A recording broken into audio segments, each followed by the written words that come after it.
Chers clients, chers partenaires, cette vidéo traitera du droit passerelle que l'on peut demander en 2021 dans le cadre d'une mise en quarantaine ou soins apportés à un enfant.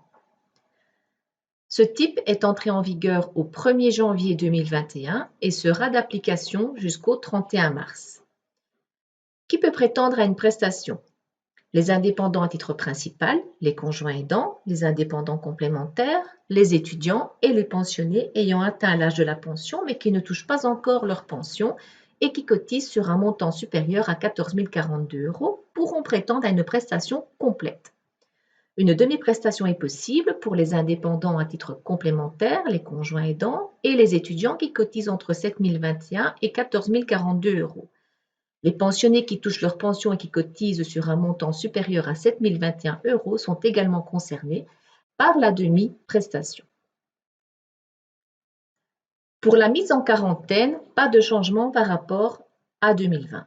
Il doit y avoir une interruption d'au moins 7 jours consécutifs, pas de télétravail possible et ce n'est pas acceptable en cas de retour d'une zone rouge. Pour faire la demande, il faudra toujours présenter un certificat de quarantaine et non pas un certificat médical au nom de l'indépendant ou au nom d'une personne de son ménage.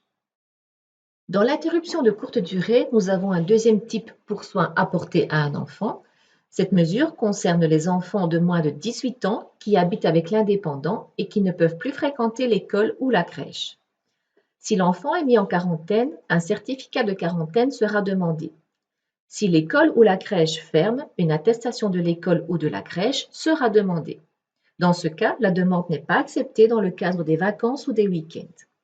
Si l'enfant doit suivre des cours à distance, une attestation de l'école est nécessaire. Ce type de droit passerelle est également applicable pour les indépendants qui prennent soin d'un enfant handicapé et dans ce cas, il n'y a pas de limite d'âge. Si l'enfant ne peut pas se rendre dans son centre d'accueil, une attestation du centre est demandée. Les 7 jours civils dont on parle ici ne doivent pas être consécutifs, mais doivent bien être pris dans le même mois. Quels montants sont prévus?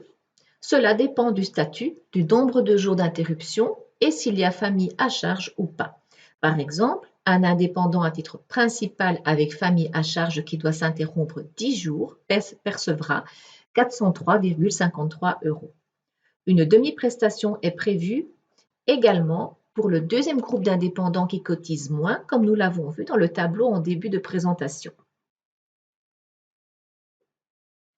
Le cumul est autorisé avec tous les types d'indemnités, pour autant que le montant versé ne dépasse pas la prestation du droit passerelle plus le revenu de remplacement. Comment introduire la demande? Cela sera possible à partir du 1er février via Visio, accessible pour les partenaires sur votre portail. Il est également possible pour les clients entrepreneurs de soumettre leur demande via Visio sans mot de passe, mais via une connexion ITSME ou eID. La demande doit être faite chaque mois à partir du 1er du mois. Petit rappel, le traitement d'une demande pour un mois en cours a lieu dans la première semaine du mois suivant. Plus d'infos sur notre site securex.be/covid-19/droit passerelle. Notez que cette vidéo est réalisée avec des informations en notre possession au 21 janvier de cette année. Merci pour votre attention.